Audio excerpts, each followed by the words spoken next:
Entrepreneurial Edge is brought to you by Business Banking from FNB, because small ideas can lead to big business. FNB, how can we help you? Welcome back to the Entrepreneurial Edge. I'm Chris Bishop. Now, you can now follow us on Twitter for updates on future guests, or our handle is EntrePedge. That's EntrePedge for us older people. So plus, you can also email us on entrep@abn360.com. Your feedback is always welcome. Now, still in the studio with me, I have Aspen Group Chief Executive, Stephen Saad. Now, let's just follow the evolution of your business. So, 97, you started out with Aspen Pharmacare. So, what was the route towards listing of your company? Well, we saw these opportunities to acquire some brands, and we started to acquire them, and suddenly all the money that we'd had before we'd put back into the business, and we had all these brands, and we saw more opportunities. And naively at the time we thought, if we list, we'll be able to raise money from the broader public. And we reverse listed into a company called Medhold, and we ended up with, 75 or 80% of the shares. And we thought, now we can just raise money. Well, of course, you can't just raise money, and we're probably better off just staying private and more chance of that, because who's going to listen to a whole lot of people coming from Durban who say, look, we think we've got a great business model here in pharmaceuticals. So we had a bit of a credibility gap that was quite hard to fill, and no one was just going to put money in it. And I think at that stage, we changed the name from Medhold to Aspen, and I think the shares then traded at, I think we got our shares at, I can't remember, 56 cents. I think it was something like it was in the 50s. And now it's one of the most expensive stocks on the JSE, with something like $6.5 billion. I mean, is that about right ballpark figure, you think? Yes, it was about, well, there's about 400 odd million shares, 430 or 440 million shares at about 120. So yes, the dollar's probably about, in the ballpark. And also, you've been quite canny, shall we say, in the acquisitions and the corporate, as I said, cut and thrust. Someone said to me in this very studio not so long ago, said that South African corporate top level, it is brutal. How brutal is it, would you think? Would you say? I think it's brutal as you make it. I've always say that you have to do good deals, but the real value in any deal is how you execute. People always get confused. There's a plan, and then there's something that you've got to implement, and the implementation is critical, so you might not get the perfect deal. So we were always perceived to have overpaid for everything we bought. So first deal was South African Druggist, but I told you about the history we'd had before in the first business, and that history stood me in good stead for the execution of South African Druggist, and we bought that business and we literally doubled the profit. The same thing in Australia. Very recently. Yes. I read about it, yes. So we bought the Australian business. It was a listed business. It was so bad no one else touched it. It was, I remember people saying, this is finally where you're going to come unstuck. But we had a completely detailed plan for what we were going to do with it. Different to South African Druggist, we already had all the platforms. The manufacturing platform, we knew that their cost of goods were bad. We knew how much we could save around costings of goods. We had a great team in Australia that had built it up from zero. And literally within a year or so, we've nearly doubled the profitability out of that business. So yes, we are, the cut and thrust, could we have got it for 50% or 30% less? Maybe it would have gone into liquidation. But I think a lot of our success has not been done out of cut and thrust, but rather the value add we brought, the synergies we brought to other investments that we've got involved in. And everyone always talks about it as the road to wealth. I mean, this hunt for undervalued businesses. How difficult is it to spot a business you think that's undervalued? In our industry, it's a real tough industry to find anything that's undervalued. We've got lots of small players from Asia and medium-sized, and even big players from Asia who are looking and making everything with it. And then you've got very big players, big multinationals who pay anything for assets. And so if, at the one time it was really, what we find really tough is that if I go back even 5 or 10 years, no one was as interested in emerging markets as they are now. Now, every multinational wants to buy anything they can in emerging markets. If you try to sell something in South Africa or Brazil or any other, you couldn't find a multinational to buy you. Now, if you just put your hand up, they'll give you more money than you could imagine.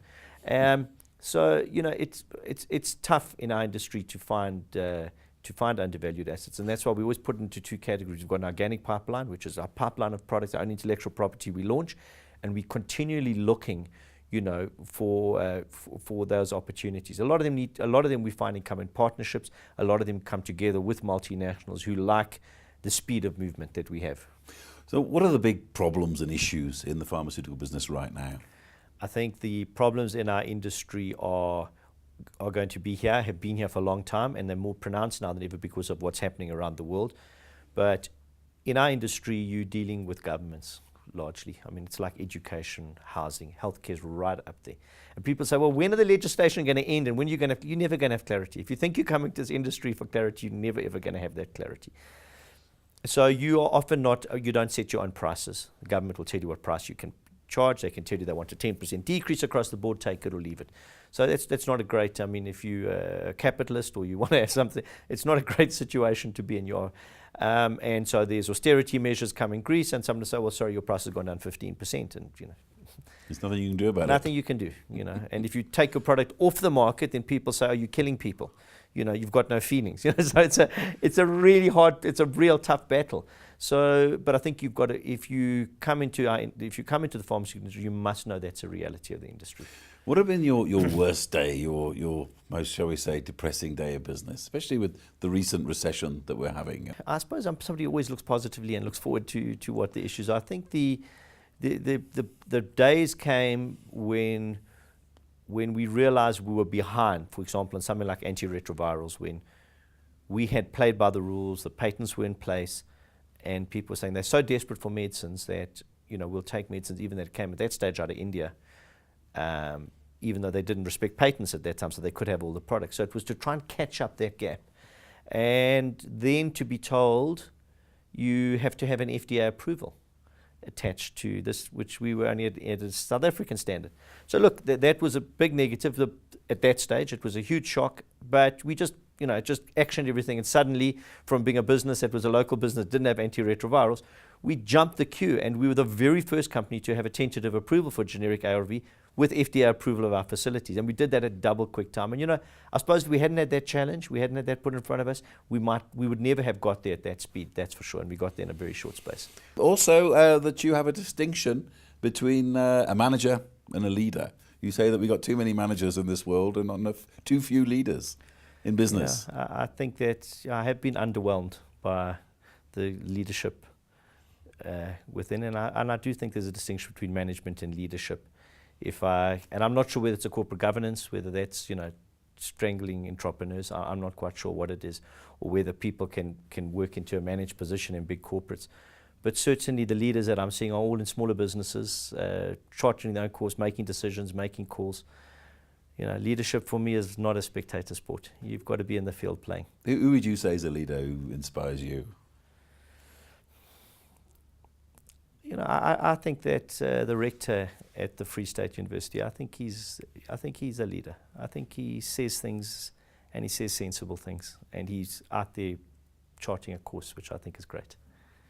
And talking about charting a course, we were talking before that not too long ago you did a bike ride for charity. You were moved by a story by the chairwoman of one of your companies, and you cycled 271 kilometers. Is this true? And you're still here? It was a one-day ride, and it was off-road, and it was in honor of Judy and Sizwa's son, and Judy is the chairwoman of Safiso. And I just felt that they were fortunate enough to be able to afford the pediatric care that the child required, but so many people in this country don't, and it was hard to try and raise that awareness and to try and create something sustainable. So we tried to set up a trust, and I was absolutely overwhelmed by the support that I got, and then suddenly it became a reality. I actually had to cycle 241 kilometers, and the sponsorship was about 40,000 Rand a kilometer, and that was, so you dare and stop. And I think I'd never ever been so challenged by anything in my life, quite honestly, mentally, physically, by everything. But I started at 7 in the morning and I finished at 11 at night. And you're still here to tell the tale, at the very least. Now, last but not least, your family and Durban. I'm told that it's still your hometown, and as far as you're concerned, you don't like moving out of it very often. No, so you're very much a family person, and also you're a little bit sort of media shy when it comes to these things. What's your thinking behind that? I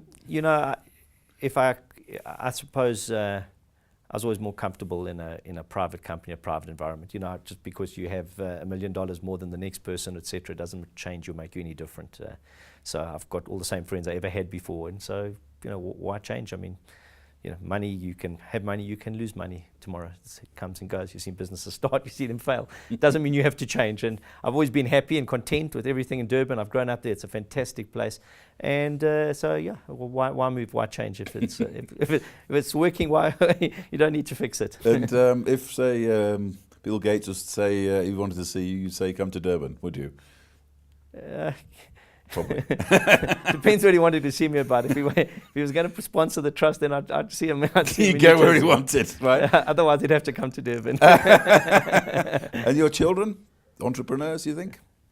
I think so. I can see the way they negotiate everything out of me. So yes, I mean, I see how often I can get down to the ice cream shop and that. So yeah, they Would you be happy if they? I mean, obviously your father wanted you to follow you into the business. Would you be happy if they followed you in? I'd be happy as long as they were happy doing what they did.